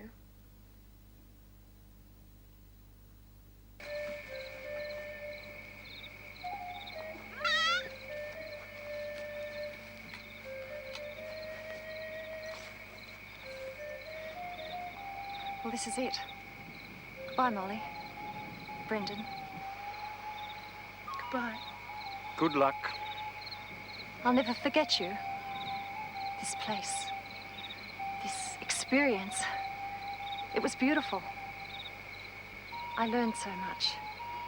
I grew so much. I mean it. I know. You don't have to tell me.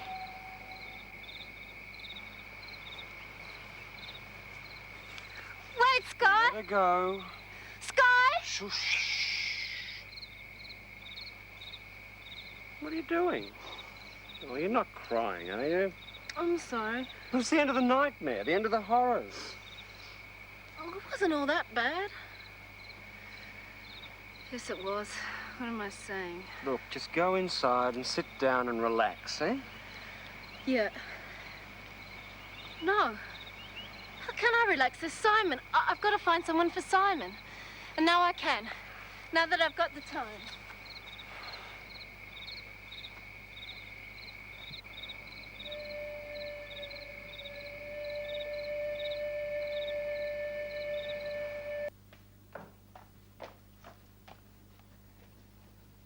Oh, hello, Ollie. Hi. Taro. That one means a visitor, does it, Shirley? Yeah, a little visitor. You're looking great. Oh, thanks. Are these people waiting for Simon? No, they're waiting for Dr. Elliot. Oh, good. Can I speak to Simon for a minute? He's got somebody with him at the moment, but he shouldn't be long. I'll wait.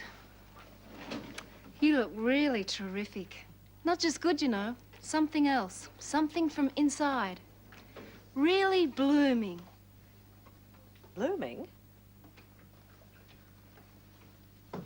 Blooming? Mrs. Jones is right, you know. Sister Dean is looking wonderful. Probably got something to do with Frank Gilroy. Eh, sister?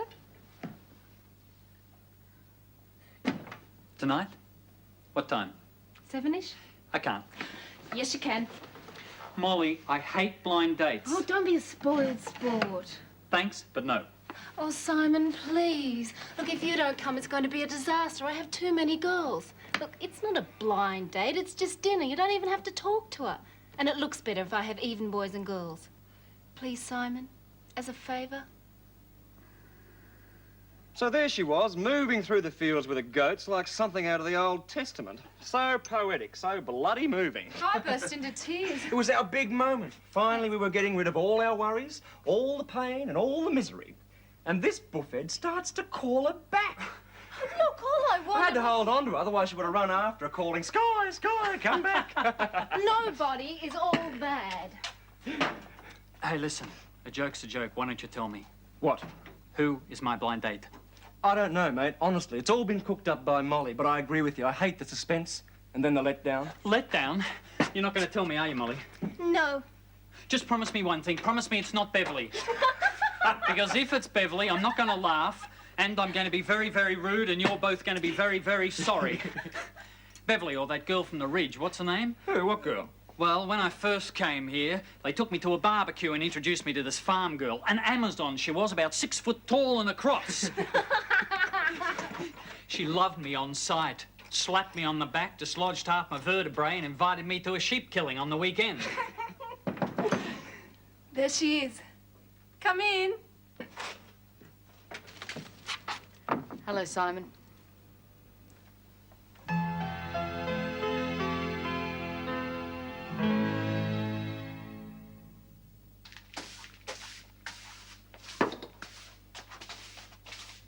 Isn't it wonderful without Sky?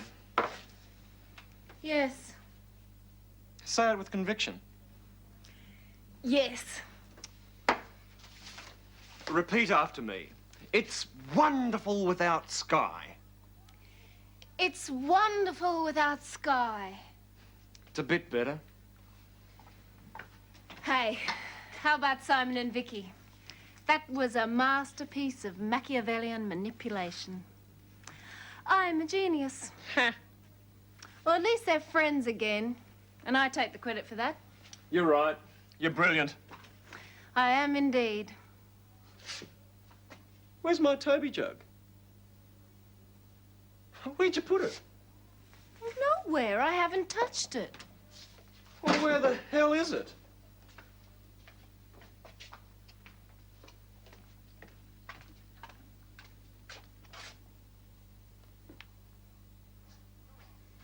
Sky. Oh, no. Oh, yes. It's probably on its way to becoming a present for the next people she moves in with. Oh, no. Do you think she would? I think she would. She bloody well did. Not too many women would be pleased to hear this, Molly. You're going to have piglets. We did it. We did it. When? She's just on 3 weeks, so in 3 months and 3 days. Oh, isn't nature wonderful? Has Doris gone off her chandelier? Has Doris gone off her chandelier? No, not that I know of. Why? It's gone. It's not in the pen. What? Yeah, you're right. I don't remember seeing it. Since Sky was here.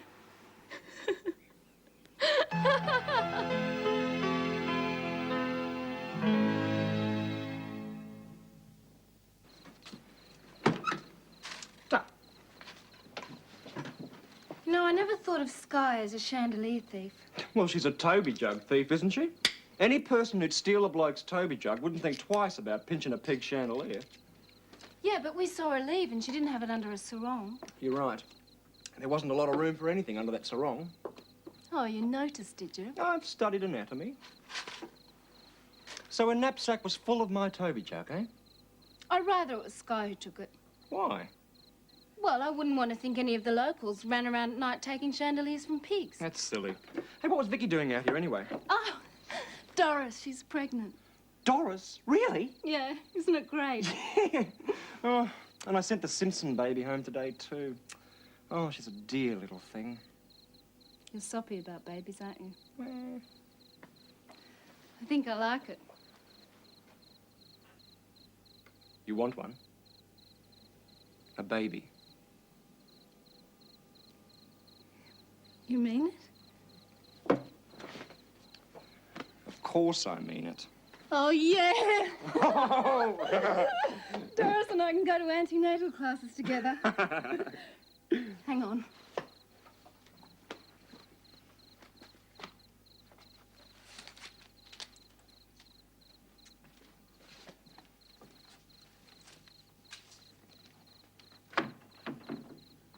you want to start?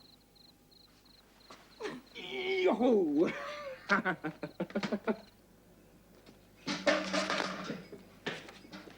Come in, Bob.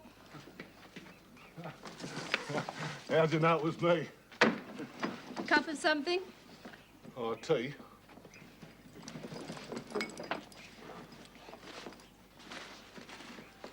You reckon you could taste the paper? Nah. I got something here for you. Doris's nightlight. Where did you get it? Well, you know that Shirley had here? The one that didn't wear a... Ah, Didn't use a... toilet. Yeah, that one. She was a free spirit, Bob. She sold that to my missus. I wouldn't say $20 for a lampshade was free. She charged Daisy $20 for it? Look, Bob, we'll pay you the $20 back, but I just don't have it in the house at the moment. Oh, any time. Anyhow, listen, I better get going. I've got Daisy out in the car. She's been out there all the time? Fine woman, but hates walking. Any time for that $20, okay?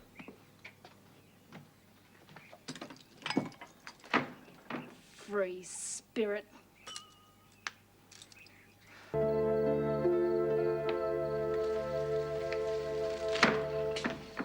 I'm awake. I'm not. I thought you might like some cocoa. Help you sleep. We finally got onto the airport. Oh, you don't know about all that, do you? I do know. Beverly told me. Such a pretty baby. She's got a chance, though. 50-50. You really care, don't you? Oh, you can never get used to kids dying. Old people, middle-aged people, but not kids, not babies. Well, how did she get it? How did a baby that age get tetanus? Would you believe chooks? Terence went and checked the house out. They had free-range hens. Charlene, the mother, she was really clean, very hygienic. Kept the place like a new pin, Terence said. Well, then how did the chooks have anything to do with it? She kept her pigs in a clothes basket. The chooks walked around, so the microscope will show up dust, dirt, and bird droppings. So that went from the pig onto the nappy. And from the nappy onto the umbilical cord, yeah. That's awful.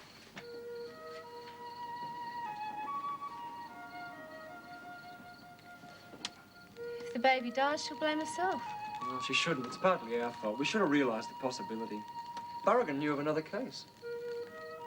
I'd blame herself. Terence is going to rewrite the instructions we give to the mothers. Will her husband blame her? Lynn? No, I wouldn't think so. I wouldn't. Oh, you can't get used to other people's babies Hey, dying. look, I wouldn't. Now, come on, we're partners, remember? I suddenly got scared. I mean, I'm not a good housewife. Oh, I'm a wouldn't say disgrace, that. really. And if we had a baby and it caught something... Lady, you're living with a midwife. I suppose so. I'm an expert, huh? And I love you for caring. Oh. Look, Molly, there are always risks. And I know the risks. But I still want us to have a baby. Right? Right.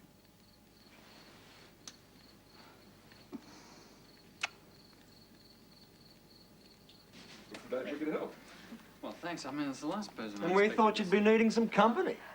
We're not going to stay very late, surely. We didn't think you'd be having guests. Thanks for coming, Terence. It's just what Mum needed. Oh, that's good. What about you, though? Well, I can't sleep much at the moment anyway. Settle then. Terence, Simon.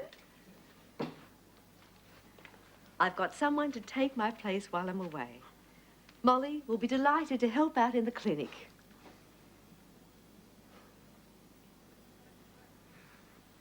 That's great. Terrific, Molly. I've had experience. Good thinking, Shirley. Thanks, Molly. Mum, you know what happened when she worked for me. But that was animals. She'll do this on her ear. That's what I'm afraid of.